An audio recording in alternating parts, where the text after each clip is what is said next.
आज की कहानी एक ऐसी सौतेली बहन की है जो अपने भाई के साथ ही रंगरलिया बनाती है। इस लड़की की लाइफ सिर्फ संभोग में निकली है। अब ये कैसे कैसे करती है, कहाँ कहाँ जाती है, इसके लिए तो आपको ये वीडियो पूरा देखना पड़ेगा। और अगर चैनल पर नए हो तो चैनल को भी सब्सक्राइब कर देना। फिल्म की शुरुआत में हम देखते हैं मार्क को, जो 16 साल का होता है, जो अपने फ्रेंड के साथ पार्टी करने चला है। पार्टी के बाद मार्क अपनी एक क्लोज फ्रेंड के साथ इंटीमेट भी हो रहा होता है, लेकिन उसकी फ्रेंड उसे रोक देती है, जिसकी वजह से उसका मुंह एक कुतिया जैसे हो जाता है। जिसके बाद मार्क सब टिपिकल लड़कों के जैसा घर जाकर मास्टरबेट करने लगता है। अगले दिन मार्क की माम उसके कमरे में आती है और उसे कहती है कि आज तुम्हारे अंकल आने वाले हैं घर पर। जीना रसिया से बिलोंग करती है और ये एक डिवोर्सी महिला होती है और मार्क का ध्यान उसके ब्रेस्ट पर ही होता है। जिसके बाद शाम में मार्क की बहन उसे बताती है कि कैसे सब लोगों का ध्यान जीना के ब्रेस्ट पर ही जा रहा था। उसके कपड़े काफी खुले खुले थे। जिसके बाद उसकी मॉम इस पर कहती है कि शायद ये रशिया का फैशन होगा। जीना की एक बेटी भी होती है जिसे लाने के लिए वो वापस रशिया जाती है। कुछ दिनों के बाद ये सभी लोग जीना और उसकी बेटी को लेने एयरपोर्ट पर जाते हैं। वहाँ पर मार्क जीना की बेटी नताशा से मिलता है जो 14 साल की होती है। और इसके कुछ दिनों के बाद मार्क के अंकल और जीना की शादी हो जाती है और मार्क सिर्फ नताशा को देखते रहता है और नताशा वहाँ पर बैठे बैठे बोर हो जाती है। शादी के बाद सब लोग मार्क के घर जाते हैं, डिनर करते हैं और यहाँ मार्क नताशा को अपना घर दिखा रहा होता है। मार्क उसे अपने रूम में लेके जाता है। तब नताशा उससे पूछती है कि तुम क्या क्या करते हो। मार्क कहता है कि मैं बस टीवी देखता हूँ और पढ़ाई करता हूँ।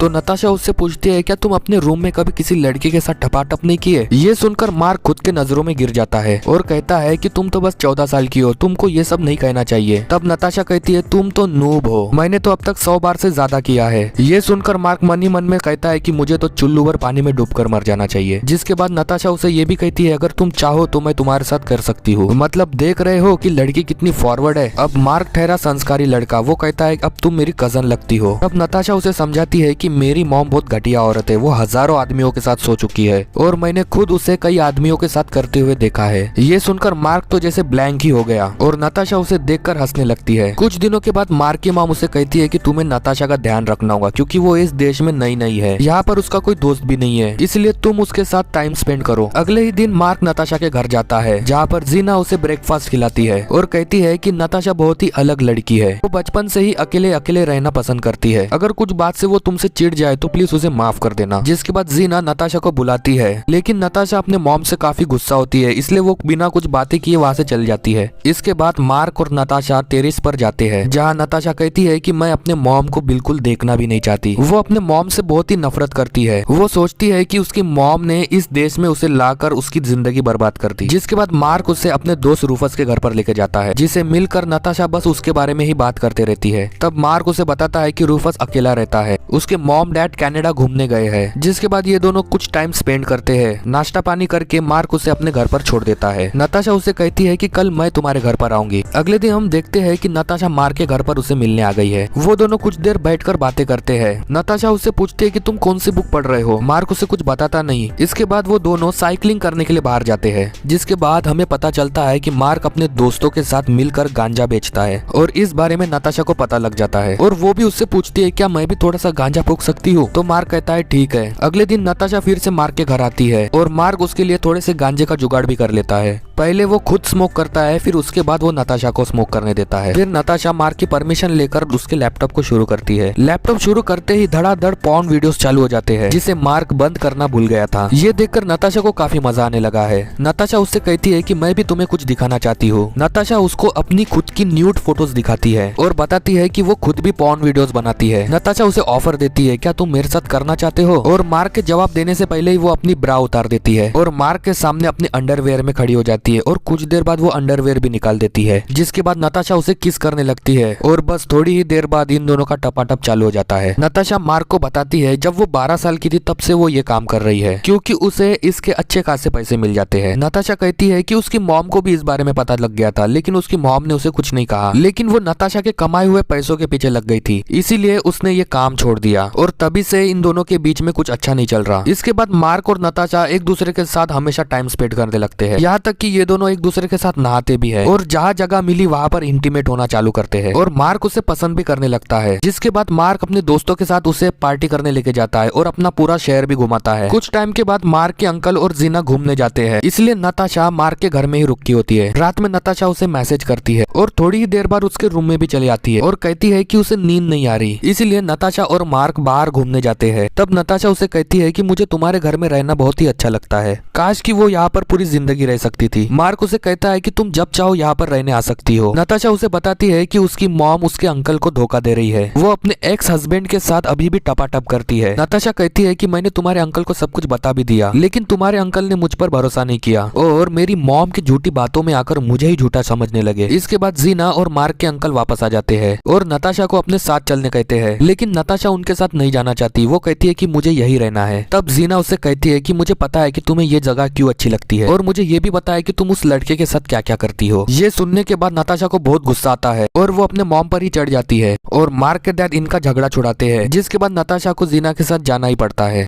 अगले दिन मार्क नताशा के घर जाता है, जहाँ नताशा की मॉम उससे कहती है कि तुम्हारी कोई गलती नहीं है, ये सब नताशा की गलती है, वो तो जवान आदमियों के साथ भी सोती है और तुम तो बस अभी छोटे बच्चे ही हो। जीना मार्क से कहती है कि तुम यहाँ से चले जाओ और उसे नताशा से मिलने भी नहीं देती। कुछ टाइम के बाद नताशा अपना पूरा सामान लेकर मार्क के घर पर पहुंचती है और उससे कहती है कि वो फ्लोरिडा के लिए निकलने वाली है और वो मार्क से भी पूछती है क्या तुम मेरे साथ चलोगे। नताशा उसे ये भी बताती है कि जीना और उनके अंकल के बीच की शादी भी टूट गई है, मेरी मॉम ने तुम्हारे अंकल को छोड़ दिया और ये सब मेरी वजह से हुआ है, क्योंकि मैं जानबूझकर तुम्हारे अंकल के साथ सोई थी ताकि इन दोनों के बीच में झगड़ा हो जाए और ये दोनों अलग हो जाए, क्योंकि मैं अपने मॉम के हाथों से तुम्हारे अंकल की लाइफ बर्बाद होते नहीं देखना चाहती थी। इसकी बातें पूरी होने के बाद मार्क उसे अपने घर पर लेके जाता है और उसे रात भर वहाँ पर रुकने देता है और सुबह होते ही मार्क अपने बचाए हुए पैसे उसे दे देता है ताकि वो आराम से जा सके और नताशा सुबह सुबह ही अपना सामान लेकर वहाँ से चल जाती है। मार्क के फैमिली के लोग परेशान हो रहे होते हैं कि कैसे उसके अंकल ने अचानक शादी तोड़ दी, क्योंकि इन लोगों को सच बात का कुछ पता ही नहीं और मार्क भी इन लोगों को कुछ नहीं बताता। मार्क का दोस्त रूफस उसे बार बार फोन कर रहा होता है, लेकिन मार्क उसका फोन नहीं उठाता। कुछ दिनों के बाद मार्क अपने दोस्त रूफस के घर जाता है और देखता है कि नताशा उसके दोस्त के घर पर ही रहने चली गई है। रूफस उसे बताता है कि मैंने कितनी बार तुम्हें कॉल किया था यही बताने के लिए, लेकिन तुमने मेरा कॉल उठाया ही नहीं। रूफस उससे कहता है कि नताशा मेरे पास सेफ रहेंगी। तभी नताशा वहाँ पर आती है और मार्क को गुस्से से देखती है और मार्क भी गुस्सा होकर वहाँ से चले जाता है, क्योंकि बेचारे का फिर से कट गया। और इसी के साथ ये फिल्म यही एंड हो जाती है। अगर अभी तक चैनल को देख रहे हो तो प्लीज चैनल को सब्सक्राइब कर देना और बेल आइकन दबाना मत भूलना। मिलूंगा ऐसे वीडियो के साथ, तो टिल देन बाय बाय।